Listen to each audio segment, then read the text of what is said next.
स्वागत है प्यारे दोस्तों, हमारे श्रोताओं। आज हम आप सभी को धन्यवाद देने के लिए उपस्थित हुए हैं क्योंकि आपके पसंदीदा पॉडकास्ट आयुष्वाणी को 1 साल पूरा हो गया है। ऐसे में आयुष्वाणी की इस सफल यात्रा को इतना प्रेम और प्रेरणा देने के लिए आप सभी का आभार व्यक्त करना चाहते हैं। आइए इस मौके को और ख़ास बनाते हैं और आरोग्य की इस 1 वर्ष की यात्रा एक बार फिर से अनुभव करते हैं। कहा जाता है कि स्वस्थ शरीर में ही स्वस्थ मस्तिष्क का निवास होता है। इसके लिए आयुष की जानकारियां, आयुष को लेकर हो रहे या हो चुके शोध किस प्रकार हमारी शिक्षा व्यवस्था का हिस्सा बने, आज हम इसी पर चर्चा करेंगे।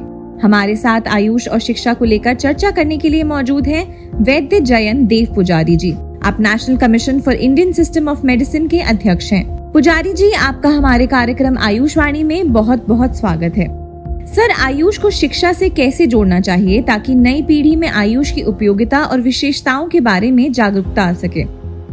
जब हम आयुष का विचार करते हैं तब सर्वसाधारण रूप से वनस्पति जगत का, उसके औषधि उपयोग का और हमारी दिनचर्या का, ऋतुचर्या का, इस प्रकार का विचार उसमें होता है। अभी जो नई एजुकेशन पॉलिसी बनी है उसमें उन्होंने 4 स्तर दिए हैं, 5+3+3+4। अब ये यदि 4 स्तर है और इतना लंबा कालावधि है, कुल मिला के 12 साल है, तो ये 12 साल में 12 से क्या ज़्यादा हो गए थोड़े, तो इतने सालों में हमको इसकी लेवल निश्चित करनी पड़ेगी कि आयुष का इनकॉर्पोरेशन किस लेवल पर कहाँ पर होगा। जैसे बहुत छोटा सा उदाहरण मैं देता हूँ कि नहाना चाहिए रोज़। हमारे देश में सब लोग रोज़ नहाते हैं। अब इसका जो महत्व है वो हम बच्चों को सिखाते हैं, लेकिन वो 4ठी कक्षा में पढ़ने वाले को जो सिखाया जाता है वो शरीर शुद्धि के लिए सिखाया जाता है। लेकिन वो यदि 9वीं क्लास के विद्यार्थी को, 10वीं के विद्यार्थी को, 11वीं के विद्यार्थी को यदि हमें पढ़ाना है तो ये स्नान जो है, प्रक्रिया जो है, इसका विज्ञानाधिष्ठित एक्सप्लेनेशन हम कुछ दे सकते हैं क्या, इसके गुणों का कुछ वर्णन कर सकते हैं क्या, ये उसमें आना चाहिए। मैं उदाहरण देता हूँ, चरक में एक श्लोक है स्नान के बारे में और उसमें उन्होंने 8 उसके फायदे बताए और मैंने जब नेट पर ढूंढा तब मुझे पता चला कि ये 8 फायदों के ऊपर रिसर्च पेपर है। तो हम लोगों के पढ़ाने का जो स्तर है वो सही होना चाहिए। अभी जैसे कब तक हम सिर्फ बच्चों को यही पढ़ाएंगे कि तुलसी से सर्दी कम होती है और हल्दी जो है वो अच्छा है और गुड़ची से इम्यूनिटी बढ़ती है। आज आयुर्जीनोमिक्स आ गया है, भले ही पीजी लेवल पर है या रिसर्च लेवल पर है, क्यों ना हम उसको 11वीं 12वीं के लेवल पर लाएंगे। हम जीनोमिक्स पढ़ाते हैं, उसके साथ आयुर्जीनोमिक्स का एक चैप्टर जोड़ दीजिए। आयुर्वेदिक बायोलॉजी आई है, आयुर्वेदिक बायोलॉजी जब आती है तब उसके साथ में वो विचार आता है, वो परंपरा, वो थॉट प्रोसेस, वो सभी आते हैं। तो ये थॉट प्रोसेस को किस लेवल पर इंक्लूड करना, उसकी विचार परंपरा को किस लेवल पर इंक्लूड करना और सामान्य जानकारी को किस लेवल पर इंक्लूड करना, यह हमको अलग अलग स्तर पर निश्चित करना चाहिए।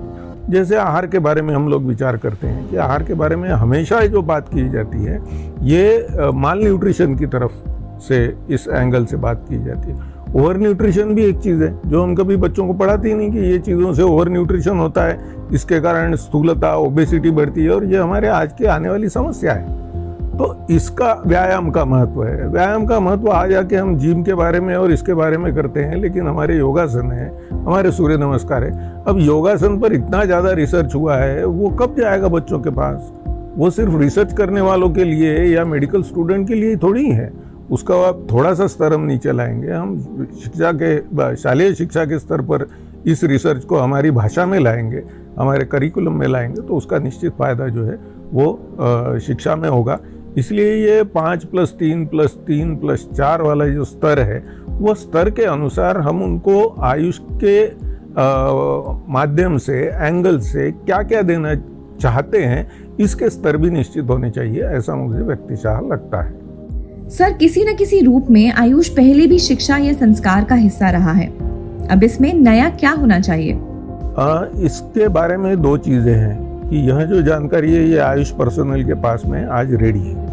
अब आयुष पर्सोनल्स को ये सिखाना जरूरी है कि ये शिक्षा के स्तर है नेशनल एजुकेशन पॉलिसी के तहत, क्योंकि जो नेशनल एजुकेशन पॉलिसी में काम करने वाले लोग हैं उनको आयुष का ज्ञान नहीं है, वो आयुष वालों को ही है। तो इनको यदि ये स्तर समझा दिया जाए तो किसमें क्या इनकॉर्पोरेट हो सकता है, किसमें किसका किस स्तर पर किस जानकारी का समावेश हो सकता है, इसके बारे में वो निश्चित अपना इनपुट दे पाएंगे। अर्थात शिक्षा और आयुष के विशेषज्ञों द्वारा मिलकर इस पर कार्य करना चाहिए। हमारे साथ जुड़ने के लिए देव पुजारी जी आपका धन्यवाद। हमारे साथ बने रहने के लिए आप सभी का शुक्रिया।